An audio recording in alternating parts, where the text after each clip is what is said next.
నామంలో మీ అందరికీ శుభాలు తెలియజేస్తా ఉన్నాను. కీర్తనల గ్రంథము 94వ అధ్యాయము 19వ వచనంలో ఒక చక్కని మాటను దేవుడు మనకి జ్ఞాపకం చేస్తా ఉన్నాడు. భక్తుడు అంటున్నాడు, యెహోవా నీ కృప నన్ను బలపరచుచున్నది, నా అంతరంగమందు విచారములు హెచ్చగా నీ గొప్ప ఆదరణ నా ప్రాణమునకు నెమ్మది కలుగజేయుచున్నది. ఆమేన్.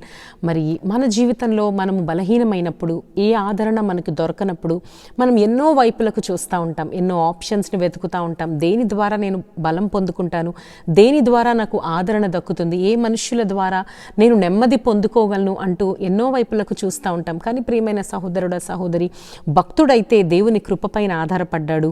ఆయన హృదయంలో కూడా విచారాలు ఉన్నాయి. ఆ విచారాలన్నీ కూడా ఎక్కువైనప్పుడు, హెచ్చుబడినప్పుడు అంటూ ఉన్నాడు, విచారములు హెచ్చగా, ఎన్నో విచారములతో భక్తుడు నింపబడ్డప్పుడు దేవుని కృపపైన ఆధారపడ్డాడు. అప్పుడు ఎంతో గొప్ప ఆదరణను నేను పొందుకున్నాను అంటూ దేవుణ్ణి స్తుతిస్తూ ఉన్నాడు. నీ జీవితంలో కూడా ఆదరణ కావాలి అన్నా, నీ జీవితంలో హెచ్చుగా ఉన్న, ఎన్నో ఎక్కువగా ఉన్న విచారాలన్నీ కూడా తొలగిపోయి గొప్ప బలాన్ని, ఆదరణని నీవు పొందుకోవాలంటే దేవుని వైపు చూడు. నిజముగా ఆయన కృప ఎంతో గొప్పది, ఆయన కృప ఎంతో ఆశ్చర్యమైనది. నీ స్థితి ఎటువంటిదైనా సరే, నీ విచారాలు ఎంత కష్టతరమైనవైనా సరే, నీ సమస్యలు ఎంత క్లిష్టమైనవైనా సరే, దేవునిపైన నువ్వు ఆధారపడు. దేవుని కృప వైపు, కృప కొరకు నువ్వు కనిపెట్టు. తప్పకుండా దేవుడు నీ జీవితంలో గొప్ప ఆదరణను, గొప్ప బలమును, గొప్ప నెమ్మదిని కలుగచేయునుగాక. God bless you.